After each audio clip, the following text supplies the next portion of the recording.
इतनी फैक्ट्रियां Noida, Ghaziabad, Noida extension, greater Noida में है। टैक्स जबरदस्त कलेक्शन है उत्तर प्रदेश में टैक्स का। नोएडा को तो बनाया गजब, यहाँ पे नोएडा पूरा भर गया। तो वहां सरकार क्या करती है, किसान से 100 एकड़ जमीन खरीद ले, बिल्डर को बुलाएगी, आओ इसमें तुम कम से कम 40 गो बिल्डिंग खड़ा करेगा 100 एकड़ में, तुम हमसे जमीन खरीद लो, लेकिन तुम्हारा हम पैसा बचा लेंगे। उसके बाद बिल्डर को सरकार ने कहा अपना पैसा मत लगाओ, अपना मत लगाओ, बैंक से तुम्हें लोन दिला देते हैं। बिल्डर का पैसा बच गया, लोन लेगा। अब सरकार कमाने आई। 1000 फ्लैट है ना, हर फ्लैट के लिखाई पर सरकार अपना फीस लेगी। 1 2 3 4 5 6 7 7 जीरो में 1 करोड़, इसका 10 से गुणा करो, 50 करोड़।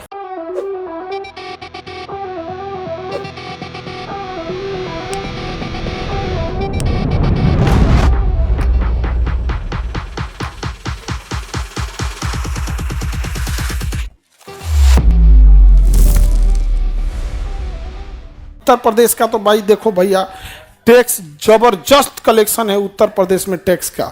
इतनी फैक्ट्रियां नोएडा, गाजियाबाद, नोएडा एक्सटेंशन, ग्रेटर नोएडा में है। इतना नोएडा को तो बनाया गजब, यहाँ पे नोएडा पूरा भर गया।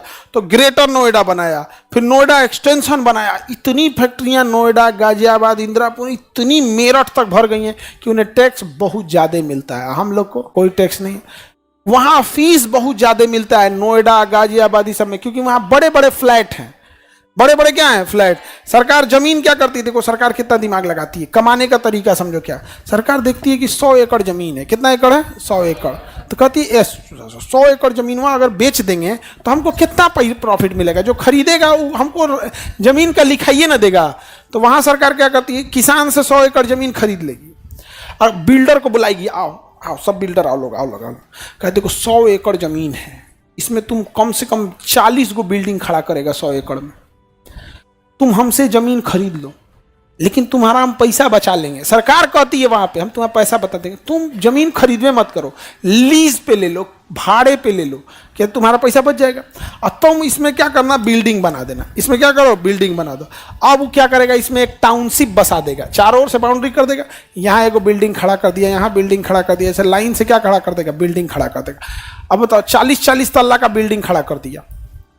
सब बिल्डिंग की खासियत अलग। इसमें एकदम लग्जरी फ्लैट बनाएगा, इसमें 3 BHK बनाएगा, इसमें सबका अलग अलग खासियत होगा। एगो में बैचलर देगा, बाकी सब में फैमिली रख देगा। एक ठो में कहेगा यहाँ पे दुकान वकान खोल सकते हैं, बाकी में नहीं खोल सकते हैं। अंदर प्लेग्राउंड वगैरह बना देगा और यहाँ पे 2000 फ्लैट हटा देगा। कितना हटा दिया, 2000 फ्लैट मान के चलिए, हटा दिया। 1000 फ्लैट मान के चलिए, कितना फ्लैट हटा दिया, 1000 फ्लैट हटा दिया। बिल्डर को जमीन खरीदने में पैसा बर्बाद हुआ, खरीदा ही नहीं, वो तो लोन दिया, वो तो लीज पे लिया।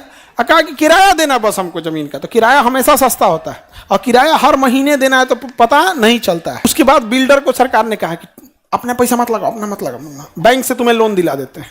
बिल्डर का पैसा बच गया, लोन लेगा। अब सरकार कमाने आएगी। 1000 फ्लैट है ना, हर फ्लैट के लिखाई पर सरकार अपना फीस लेगी।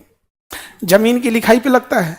कहा कि ससुरा कहीं का जमीनिया बेचते तो रजिस्ट्री का फीस एक बार लगता है। 40 तल्ला बनेले हो, उतने जमीनिया का कितना कर दिया, 40 गुना कर दिया। रोजगार भी मिला इसके बनने में, मिस्त्री, मजदूर, प्लम्बर, पेंटर, बिजली मिस्त्री, कारपेंटर। वहाँ हर फ्लैट में कोई काम करने वाली आएगी जो नहीं पढ़ी लिखी, वो काम करते। कितना रोजगार मिल गया यहाँ पे। इसके बाद अब फ्लैट बिकेगा। हर फ्लैट की लिखाई पे मान के चलो एवरेज वहाँ का फ्लैट 50 लाख का है। कितने का है, 50 लाख। 10% लिखाई लगा तो एक फ्लैट पे एवरेज कितना गया, 5 लाख। सरकार को कितना जाएगा, 5 लाख। इसे 5 लाख से गुणा कर दो। एक फ्लैट पे कितना, 5 लाख। 5 लाख मतलब 5 लाख मतलब 5 जीरो। अब गुणा करो, जीरो गिनो। 1 2 3 4 5 6 7 7 जीरो में 1 करोड़, इसका 10 से गुणा करो, 50 करोड़। सरकार को कितना आ गया, रेवेन्यू कितना आ गया। बिल्डर का फायदा हुआ कि नहीं हुआ, लोगों को रोजगार मिला। प्लम्बर, पेंटर, ये वो एक टाउनशिप बस गया। जो कभी खेत हुआ करता था डेवलप हो गया, बगल वाले का जमीन का रेट अपने से बढ़ गया, नहीं बढ़ गया। तो विजन होना चाहिए। जब आपके पास विजन था, कितने करोड़ों का सीमेंट बिका होगा, पेंट बिका होगा, छड़ बिका होगा, जमीन डेवलपमेंट हुआ होगा। आवागमन, वहां पे मजदूर आने जाने के लिए बस ऑटो लगी होगी, उनको खिलाने लेने के लिए कोई ठेला वाला, चौमिंग भर, दुनिया भर का लगाया होगा। बनने में 10 साल लगा होगा, इसके बनने में रोजगार मिला। जब बन गया, अब लो 1000 आदमी रहेगा, हर फ्लैट में कम से कम 2 गो लड़का रहता है सब। तो कम से कम कितना हो गया, 2000 लड़का। 2000 लड़का माने 4 गो स्कूल चल जाएगा। इका पढ़ने अब गाँव में आएगा पढ़े, 4 गो स्कूल चल गया, और में 10% पक्का बीमार रहेगा। तो बच्चा का डॉक्टर, महिला रहेगी महिला का डॉक्टर, बूढ़ा आदमी ढेर बीमार पड़ता है, हॉस्पिटल चेन, सारी चीज़ें। तो जब भी अगर आप इंफ्रास्ट्रक्चर पे आप काम खर्च करते हो तो आपका डेवलपमेंट होता है, पूरा एरिया डेवलप होगा कि नहीं होगा। इतना लोग बिजली का खपत करेंगे, बिजली किससे खरीदेंगे, सरकार से। आओ खेत रहता तब ना बिजली को मिलता, ना कोई काम करने वाला मिलता, ना ड्राइवर रहता, ना कुछ। जो फ्लैट में रहने वाले सब अपना अपना क्या रखेगा, ड्राइवर ऑटो सब रखेगा। तो ये चीजें बहुत ज्यादा, इसे कहेंगे पूंजीगत व्यय, आय नहीं, पूंजीगत व्यय। अगर आप कोई निर्माण करने के लिए व्यय कर रहे हैं तो कौन सा व्यय होगा, पूंजीगत व्यय, पूंजीगत व्यय। तो बताओ, जिन मुंबई को देखो, मुंबई में अमीर एक से एक है सब, टैक्स भी ज्यादा मिल रहा है, अब मुंबई में खाली फ्लैट बिक रहा है कि नहीं। अच्छा, ये बिल्डिंग का जो टॉप फ्लोर बिकता है सबसे महंगा, किसी भी बिल्डिंग का टॉप फ्लोर को बोलते हैं पेंट हाउस। क्या कहेंगे, पेंट हाउस सबसे महंगा बिकता है, उसके ऊपर कुछ नहीं, पेंट हाउस सबसे महंगा बिकता है। फ्लैट में छत पूरा जबरदस्त बड़का, एकदम अकेले पूरा जबरदस्त बना के घूमते रहो भैया, पेंट हाउस में घूम रहे, नहीं समझे। तो जैसे दिल्ली उल्ली में जाएंगे ना तो कोई एड्रेस बताएगा, फ्लैट नंबर इतना, फ्लैट नंबर उतना, तो लोग नॉर्मल समझते हैं और कहेगा पेंट हाउस को। और सूरत में अगर फ्लैट 50 लाख का है तो पेंट हाउस 4 करोड़ का होगा, तो वहाँ एक अलग स्टेटस है, पेंट हाउस। बड़े बड़े लोग रहते हैं पेंट हाउस उसमें। हम लोग तो गए हुए हैं मिलने उलने, तो कहते हैं खान सर पेंट हाउस आ जाइएगा, तो हमनी को कौन सी पता पेंट हाउस आ जाइएगा, हम लोग गाँव का दुआरा पे रहने वाला आदमी। पेंट हाउस तो फ्लैट नंबर बोलिए ना, तो कह रहे अरे सर किसी से बोलिएगा पेंट हाउस आपको छोड़ देगा वहाँ पे। तो अब हमको लगा कि ईंट के बोला था पेंट हाउस, इसका मतलब कोई दम है। बाद में देखे पेंट हाउस इतना बड़ा है, बहुत बड़ा पेंट हाउस रहता है। खैर हम देहात वाले, उतना पेंट हाउस बराबर दुआरा होता है हम लोग का। हमने देहात वाला को कौन सी तू बड़का घर देखा रहा, उतना भैंस बनाती है। नहीं समझ, हम देहात वालों को खुला खुला में रहने का क्या है, आदत है। विजन समझ में आ रहा है। तो जब तक आपके पास विजन नहीं रहेगा तब तक। अच्छा, इतना ही पैसा जब लोग चुनाव जीतने के लिए हम आपको इतना पैसा देंगे, ये देंगे, वो देंगे, इससे क्या आ रहा है, वो इंसान अपंग होते जा रहा है। अपंग हो रहा है कि नहीं। इतने जितने फ्लैट है, सारे फ्लैट में देखिएगा ना कोई काम करने वाली आती है, और एक महिला है, एक काम करने वाली घर से अगर मान के चलिए 1000 रुपया भी लेती है बर्तन मांजने का, अगर मान के चलो एक मिनिमम जोड़ते हैं बर्तन मांजना झाड़ू पोछा करने का, अगर 1000 रुपया लेती है, एक घर में वो 1 घंटा काम सपोज करो इसे करती है, 5 घर पकड़ लेती है, उसका 5-7 हज़ार हो जाता है। अपना परिवार जिलाने के लिए वो कर सकती है। खाली महिला जो नहीं पढ़ी लिखी है उसको कह रहे हैं, तो खाली ऐसा नहीं है वो खाना बना देगी तो उसका अलग चार्ज है, झाड़ू पोछा का अलग चार्ज है, बर्तन वर्तन का अलग चार्ज है। तो वहाँ होता है ड्राइवर, गाड़ी रखेंगे तो ड्राइवर का जॉब मिलेगा, गाड़ी रखें तो बिगड़ेगा सोच रहा मैकेनिक लगेगा।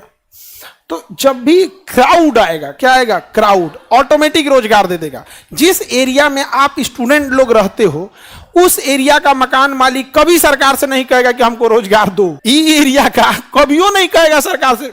बस गवर्नमेंट को ये देखना है क्राउड पुल करके लाओ, ऑटोमेटिक रोज। क्या यहाँ के सब्जी बेचने वाला कह सकता है कि हमारा नहीं बिकता है, सोचा ट्रक का ट्रक सब्जी गिरता है यहाँ रात को 3 बजे, कभी आके देखना है ट्रक लगी रहती है मुसल्लापुर हाट पे, सारा सब्जी खत्म। क्या कोई दुकान वाला कह सकता है? सैलून वाला नंबर लगा के काटता है, नहीं समझ में आ गया। तुम बाल कटवा लो थोड़ा स्टूडेंट एरिया में जाके धड़ाक से, अरे 4 को 5 को के लिए बैठना पड़ेगा कि नहीं करना पड़ेगा। तो गवर्नमेंट का काम होना चाहिए कि जितने भी इनकम हो रहे हैं, जितना भी इनकम हो रहा है उससे ढांचागत क्या डेवलप करें, विकास करें। ढांचागत विकास जब हो रहा होता है तो स्वयं नौकरी दे रहा होता है, अब बनने के बाद भी क्या दिया है, रोजगार। लेकिन अगर हम केवल किसी को सैलरी बांट देंगे, किसी को सहायता राशि बांट देंगे, इससे उस व्यक्ति को लाभ होगा, वो भी जब तक है तब तक ही लाभ हो पाएगा। तो बताओ मुंबई में टैक्स कलेक्शन है कि नहीं, फीस ज्यादा है कि नहीं। जितनी बड़ी बड़ी कंपनियां हैं उनका प्रॉफिट मुख्यालय मुंबई में है, SBI सबका मुंबई, कहाँ मुख्यालय है, मुंबई। उसको प्रॉफिट भी क्या हो रहा है कि नहीं हो रहा है, जबरदस्त। PSU public sector undertaking, steel authority of India, ONGC, ये सब कहाँ है, सब बड़े बड़े शहर में, बड़े शहर में से। अब आओ अपने बिहार, टैक्स कलेक्शन ला टुकुर टुकुर देखो, फीस बालू है, बालू पे लोग बालू उत्पादन, प्रॉफिट कौन सी है यहाँ पे, गुंडे ले आके गुंडा ही करने, सरकारी गुंडा घूमता है यहाँ।